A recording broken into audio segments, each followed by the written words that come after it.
Hi guys, Theo Stocker here for Yachting Monthly at the Boot Dusseldorf boat show in Germany. And I've actually come to have a look at a little British boat now. You may have heard of Swallow yachts before. They've been around for a few years. They're actually built in Wales, in Cardigan Bay. And they're a really innovative little brand. And they build day boats and small cruising boats up to sort of 26, potentially up to 32 foot. I'm coming to look at the brand new world premiere of the 21 footer, their Bay Cruiser 21.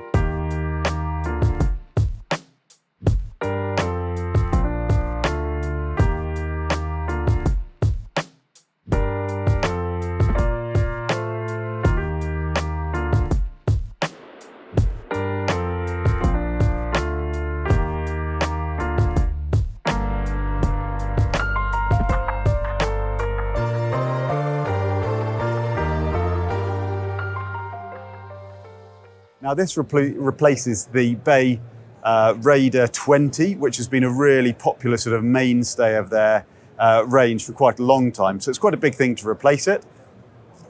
The things that they've done to this boat make it a better sailing boat and a better little cruising boat. It's really micro cruising for a couple. You're going to be sort of camping on board. It's not a luxury cruiser by any stretch of the imagination, but it is a really good sailing boat. So the things they have done, they have increased the freeboard height to give you more accommodation space. They have improved the cabin, so you've got a proper little double berth in there with space for a little little chemical toilet. You've got a longer bowsprit. You've got a more efficient rig with a larger sail plan. You've got a bigger cockpit. You've got a longer waterline length, so you're getting better performance for the size. And you've also got water ballast. The old one had water ballast as well, but you've got a bit more water ballast than that, which makes this a properly self-righting boat. It's not going to capsize if you get a big gust. So it's a really stable boat. You can always empty the water ballast out and it'll be a little bit sportier if you want to do that. But for most people, for cruising, you can fill up 400 litres, so about 400 kilos of water ballast. Obviously, that means that you can drain it out, and then when you want to trail it, you can tow this behind a normal family car. You don't need a 4x4 or anything like that. So for little weekends, day sails, and exploring around the rivers and harbours and headlands of the UK, this is a cool little boat. So let's have a look. Hi guys, so I am on board the Swallow Yachts Bay Cruiser 21 with Matt Newland, who is both the owner of the company and the boat's designer. Matt, this replaces the Bay Raider 20. And really the Bay Raider Expedition, which is the same 20-foot hull, but with a little blister cabin. Okay. We've made some changes. Cool. So tell me what this boat is all about. This boat is all about, like the boat, the Expedition, it's about good sailing performance. It's about lightweight, but with water ballast for safety, and water ballast to make it easy to trailer. Okay, so that makes it self-righting. Yeah, when the water ballast is full, it's self-righting from a 90-degree knockdown. Okay. But obviously, it's 400 kilos lighter on the trailer because you leave all the water behind. And you can tow it behind a normal family car then? Including the boat weighs 550 kilos, plus a trailer is about 850, 900 kilos behind the car. Okay. So it really is, nearly any car can do that. Yeah, amazing. And what are the main things that you've changed about the hull and the design to sort of make this a more capable boat? We've increased the freeboard a little bit. We've increased the waterline length, but not the overall length. She now has a fully self-draining cockpit, so we've been able to raise the floor. Okay. We've got much better access down the side decks. The visibility is improved over the top here.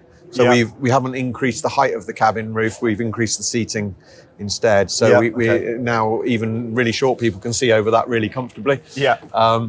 And inside the cabin is another area where I feel that we've come on and made a much better. So the berths are slightly raised up now. The berths are slightly raised up, and importantly there's a footwell. So you can sit port and starboard, stretch your legs out, and talk sociably to each other. But also with the Expedition, you got in and you were standing on your bed.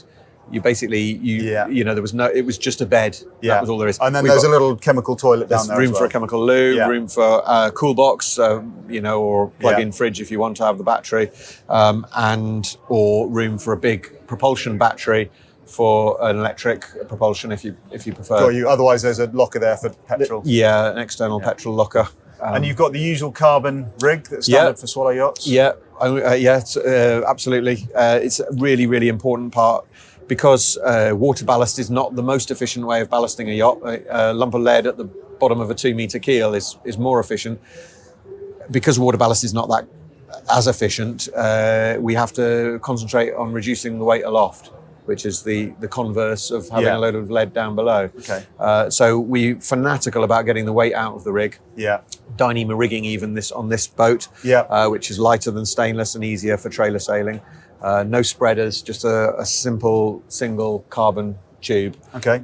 Takes all the mast loads and means that it's very, very easy to rig it as well, which is another advantage. But you've still got quite a big sail on. You've got a fathead mainsail. Yeah, the fathead mainsail is there because it reduces the length of the mast for the same sail area. Okay. So that's important for trailering because you don't want a mast that's overhanging by miles. This mast only overhangs it's 1 meter longer than the boat, 1.2 meters longer than the boat. Okay. So it's only a bit at the front and a bit at the back. Yeah. Bow and stern, sorry. Yeah. But it has been designed, and I haven't done it yet, but I've been telling everyone that it can be rigged in less than 10 minutes from fully tied on the trailer to mast up, ready to launch. And I am going to put a video on YouTube. You can demonstrate, you can prove that. I'll do it. It'll be just a plain running video of me doing it in later on this year. Well, it was what did we sail together? The 26? Yes, we sailed the 26, and that was we did some road trailering with that, and that really was that was quick, easy, but this is an order of magnitude easier because all the loads are so much smaller in a little boat. Yeah. Sure. And what kind of sailing are people going to do in this boat? Well, that's the other nice thing about the water ballast. You can sail it like a dinghy. It's exciting. Force 3, it's beginning. Can you sail it without the water ballast? Yeah, sail it empty, and it's exciting up to about Force 3, maybe 4. Yeah. If there's if you're playing the main sheet, but it does become a little bit of a handful, although very good fun. Yeah. It depends on your appetite for this kind of sailing. Some owners will probably sail it into Force 5s and 6 with no water ballast, but they're maybe more skillful than I am. Okay. I would probably prefer to have the ballast full at Force 4. Yeah. Because then she's transformed. She's like much more forgiving. Yeah. Okay. And in terms of, but she's also a proper little cruising boat. Yep. You've got a spray hood that pops up. Yep. You've got a toilet on board. Yeah. You've got a double berth in there that people can sleep in. Yeah. And actually, I'm sitting on top of some of the lockers and stowage. So with the spray hood up, it protects you to about here, and then under here we've got a little portable gas stove. Yeah, nice. Which fits in this little draining well. So I don't know about you, but if ever I do cooking, I end up spilling half of it, especially on a boat, and I don't want to be doing that down in the cabin. Yeah. Getting overwhelmed with steam and condensation. It's just so much easier to do it outside. Anything you spill under the spray hood can go and feed the fish as you wash it through the cockpit. And then you've got these really big lockers either side. So there's not loads of stowage beneath, but down below there's sort of space for a kit bag or two, isn't there? There's actually probably one that side and two this side kit bags. Yeah. I do think that this is the sort of boat where it'll be kit bag driven. You'll bring so you're going down for a weekend, and if you're feeling adventurous, you might go for a week and put I guess you could rig up some sort of a cockpit tent. Yes, definitely. That is on the to-do list actually, is to design something very simple which hangs under the boom and is a V tent at the back and more of a U tent at the front over the spray hood. Yeah. So it gives you this as your conservatory kind of thing. Cool. Well, it's really exciting. I'm going to have a little look around at some of the details. But thank you very much for talking to us about the boat. Thank you, Theo. Cheers. At the aft end of the cockpit, obviously it's a centrally mounted tiller and rudder, just a single rudder. You've got this interesting little step, which makes it easier to climb out if you need to, if you were to fall overboard. But the bathing ladder is centrally mounted, so all you have to do release the tiller, rudder to one side, and the bathing ladder will go over the stern there. So it makes access to the water quite easy because it's lovely to go for a little swim, or if you're getting into your dinghy. Also, it's worth saying that thanks to the, there's a flat bottom and you lift the centreboard up and you can dry this boat out and it'll float in just 25 centimetres of water. So in the cockpit, we have a tiller and that's got Swallow Yacht's usual lift rudder up and down, which is quite well engineered. You've got 2 lines there that control up and down. Rather than having a tiller pilot, we've got a really neat little system here. We've got a cleated line, goes through a loop on the back edge of the tiller. And if you uncleat it, the tiller can move freely. You put a little bit of tension on, all of a sudden it locks it. Not completely locked, but it holds the tiller central while you're doing other things on the boat. So that's a really nice little solution. We've got a deep outboard well here into which the cockpit drains, and you can put either a petrol outboard on there, for which there's a petrol tank locker here, or you can have that as an electric outboard, in which case the cables will be taken inside into the dry stowage inside the main cabin for your battery. Here you can see, so this is very much a trailer sailor. We've got a neat little crutch here, which will be for the mast. And there's also one on the side for the boom. And at the forward end of the cockpit, when you lift the boom off, it's actually got a dummy section of track. So you unscrew it with one little screw knob, and all of the track cars and everything, all of the batten, it's a fully battened mainsail, that all lifts out in a single piece with the boom. You don't have to unbend the mast or anything, unbend the mainsail off the mast. And that slots onto this side and at the forward end of the cockpit. So it makes rigging really, really easy. As Matt mentioned, we've got really deep lockers in here that go quite a long way aft with cooking facility to port. And the same, but without the cooking facility to starboard. So there's a good amount of space for, you can fit a dinghy in there, a paddleboard, life raft if you want it, fenders. So there's a good amount of space for all the things you need for cruising.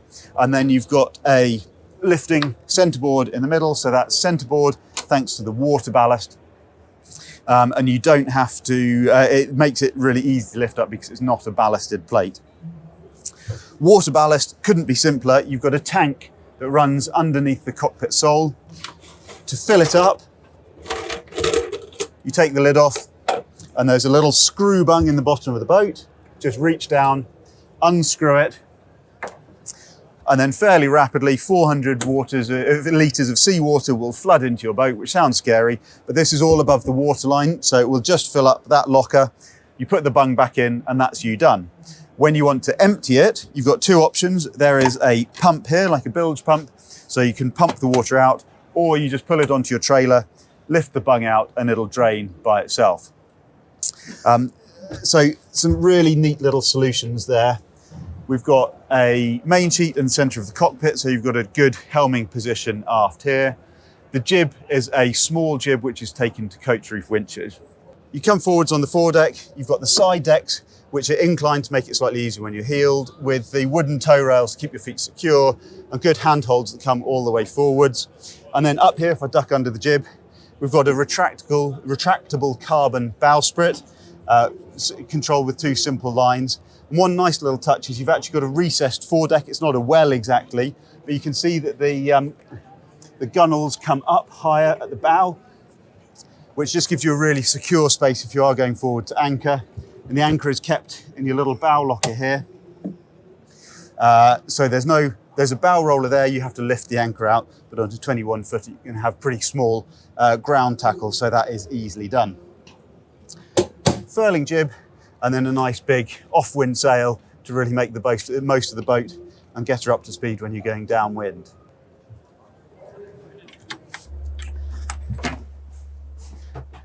Well, down below, you've got what is a surprisingly comfortable little cabin. There's a footwell here now, which the old Bay Raider Expedition didn't have. So seats are a little bit higher. So 2 people can sit here comfortably, stretch your legs out. And if it's chucking with rain outside, you've still got somewhere comfortable to go. You've got these 2 nice little portholes and then an opening hatch at the forward end. So you've got really good ventilation. There's stowage space underneath here. This is where your battery will go if you have an electric outboard. Kit bag here and a kit bag to starboard as well. You've got canvas pouches on the sides. So there's plenty of space to put little knickknacks and things that you need during the day. This clearly isn't a long-term cruising boat, but for little weekend or week-long expeditions, it's a really practical layout. There's a chemical toilet there. We've also got infills. These just lift up. That goes. Let's see if I get that right. So it's this side. You've got an infill there. And then you don't lose any stowage space, but you've got a proper little double berth here, and with the infill on the other side as well. You have got a mast support strut there, but actually that's really comfortable. And then when you're not using the infills, they just hook up back against the top sides. Well, that is a whistle-stop tour of the Swallow Yachts Bay Cruiser 21. I hope you've enjoyed having a look. I think it's a really cool little boat, and I'd love to give it a go. In terms of price, I think you're going to be surprised. Excluding VAT, you're a smidgen over £27,000. So just over £30,000 once you've paid your tax. You're going to be in a little miniature cruising boat that you can tow to wherever you want to sail it, go for a sail and tow it home again. But you've got the reassurance that it is self-righting, that it's properly seaworthy, and you've got space for you and a partner to enjoy a couple of nights on board as well. If you're into that kind of sailing, this boat is definitely worth a look.